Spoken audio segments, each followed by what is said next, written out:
Courir, ça paraît simple dit comme ça, mais si ça l'était vraiment, le monde serait rempli de coureurs. Si vous cherchez à améliorer votre technique en course à pied, alors cette vidéo est pour vous. Dans cette vidéo, nous allons voir quelle est la bonne technique pour la course à pied et comment la travailler pour que vous puissiez courir comme des gazelles. Allez, c'est parti! Salut à tous, c'est Corentin, j'espère que vous avez la forme. Aujourd'hui, on s'attaque à un des sujets clés du triathlon, la technique en course à pied. Je ne sais pas si vous avez déjà pris le temps de regarder comment courent les triathlètes professionnels ou bien des coureurs professionnels, mais si oui, vous avez peut-être eu l'impression qu'ils courent sans difficulté, que leur mouvement est lisse, un peu comme s'ils surfaient sur la surface du sol.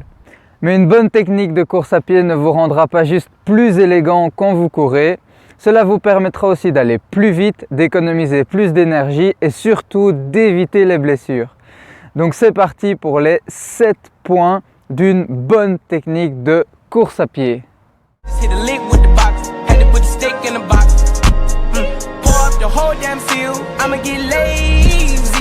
Le premier point d'une bonne technique de course à pied, et cela va peut-être vous étonner, mais c'est votre posture. Une bonne technique de course à pied, ça ne part pas du bas, mais bien du haut. Les coachs anglais disent souvent à leurs athlètes « run tall », donc si vous traduisez, cela donne « courez grand ». Mais qu'est-ce que ça veut dire exactement? Eh bien, cela veut tout simplement dire que lorsque vous courez, vous devez vous tenir le plus droit possible, sans non plus être penché en arrière. Vous devez vous grandir, un petit peu comme si vous aviez une corde qui vient vous chercher vers le haut. Vous devez aussi avoir le torse bien ouvert et pas tout recroquevillé. Et surtout, vous devez regarder bien devant vous et pas vers le sol comme ont tendance à le faire la plupart des débutants.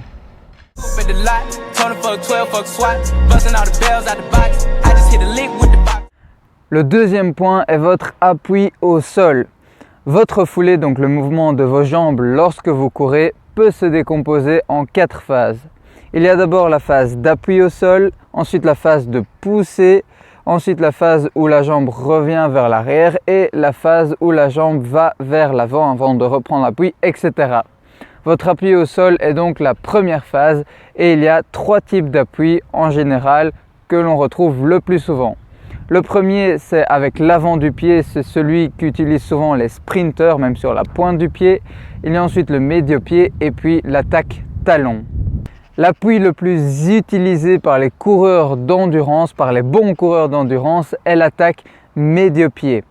Donc vous allez venir appuyer sur le sol avec légèrement l'avant du pied et majoritairement sur le milieu de la plante de pied.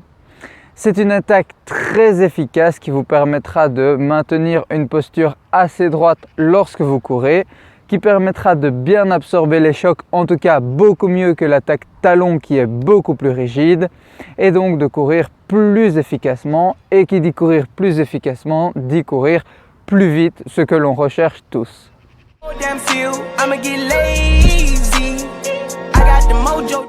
Le troisième point d'une bonne technique de course se trouve toujours au niveau des pieds, et c'est la position du pied par rapport à votre tronc lorsque vous venez prendre appui.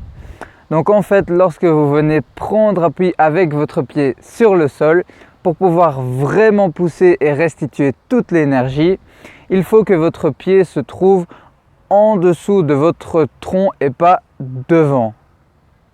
Venir prendre appui avec votre pied en dessous de votre tronc vous permettra 1 d'avoir une meilleure posture et de 2 d'avoir une meilleure propulsion.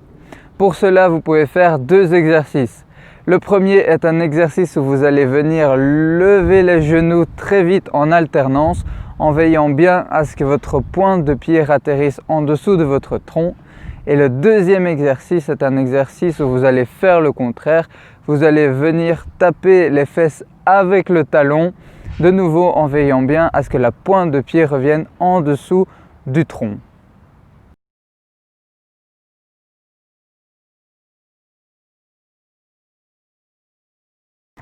Hey, juste avant de passer à la suite de la vidéo, pour les plus motivés d'entre vous, ceux qui sont vraiment décidés à passer à l'action, vous pouvez vous inscrire à la newsletter des incroyables triathlètes.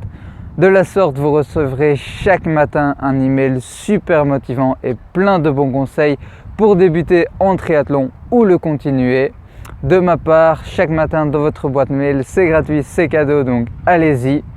Pour ce faire, il vous suffit de cliquer sur le premier lien dans la description. Je compte sur vous. Allez, on retourne à la vidéo pour les 4 derniers points d'une bonne technique de course.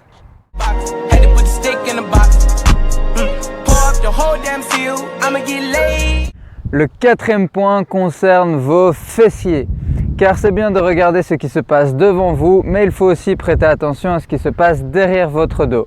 Donc lors de la 3e phase de la foulée, lorsque la jambe revient vers l'arrière, il est important qu'elle aille chercher bien loin derrière afin de pouvoir revenir en force entre guillemets vers l'avant et d'aller chercher bien loin devant.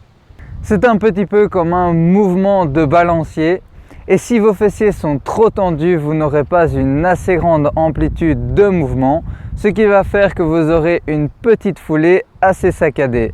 Donc un bon exercice pour travailler la flexibilité de vos fessiers, c'est tout simplement de venir chercher avec vos mains un de vos 2 genoux et de vous lever sur la pointe de votre autre pied en tirant le genou le plus haut possible. Vous faites ça en alternance, une fois une jambe, une fois l'autre, tout en marchant.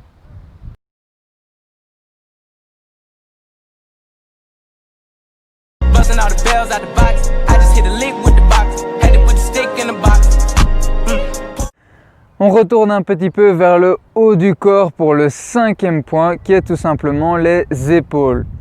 Vous devez avoir les épaules relâchées et détendues et pas toutes crispées lorsque vous courez. Pour la petite histoire, quand j'ai commencé à courir, je courais vraiment avec les épaules toutes crispées comme cela, tout le monde se foutait un petit peu de ma gueule. Et une fois que j'ai réussi à les relâcher, j'ai tout de suite senti la différence. Vous aurez plus facile à respirer, ce qui n'est pas négligeable, et vous aurez une plus grande amplitude avec le mouvement des bras. Ce sont les épaules qui doivent suivre le mouvement des bras lorsque vous courez et pas l'inverse.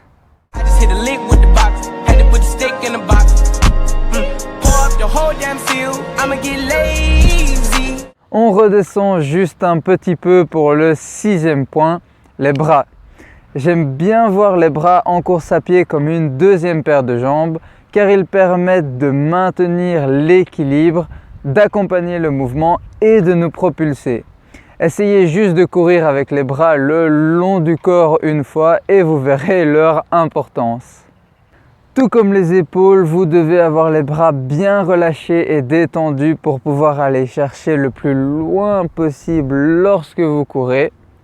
Il faut aussi faire bien attention à ce qu'ils ne croisent pas trop le tronc lorsque vous courez, sinon ça va venir faire l'effet inverse et cela va vous donner une perte d'équilibre que vos jambes devront surcompenser. Donc pour cela, imaginez que vous avez une ligne qui sépare votre tronc en deux et que vos mains ne peuvent pas dépasser lorsque vous courez.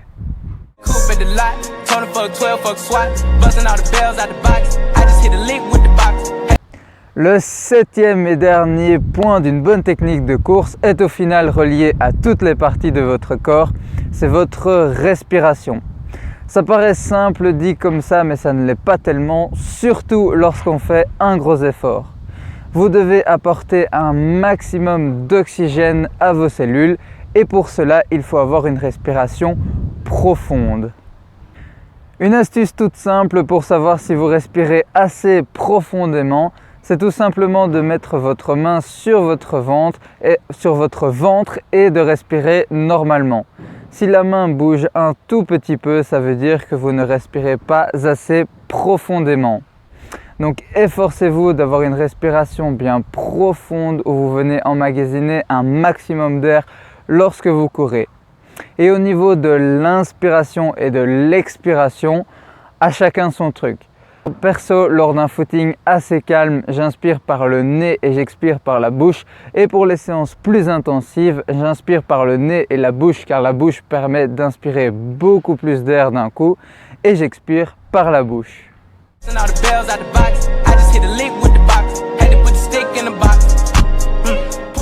Voici les 7 conseils qui vous permettront d'avoir une technique de course digne des meilleurs athlètes au monde.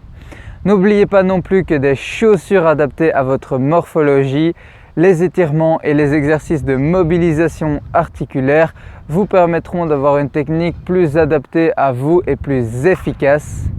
Et un dernier petit point, n'essayez pas de faire tout en une fois, allez-y progressivement, pas à pas, mais souvent. Notez bien aussi qu'au début, cela vous prendra plus d'énergie d'essayer de modifier votre technique que de garder celle que vous avez actuellement. Mais au final, elle va s'installer naturellement et cela vous fera bien plus de bien que de tort. Si vous avez aimé cette vidéo, n'oubliez pas de la liker, même les haters, allez-y si vous voulez, ainsi que de la partager. Et si vous ne voulez rater aucune vidéo qui vous apporte plein de bons conseils pour le triathlon, n'oubliez pas de vous abonner et d'activer les notifications. Je pense qu'il est maintenant temps d'enfiler vos chaussures et de partir faire une petite séance. Quant à moi, je vous dis entraînez-vous bien. On se retrouve dans la prochaine vidéo ou dans la newsletter. C'était Corentin. Ciao!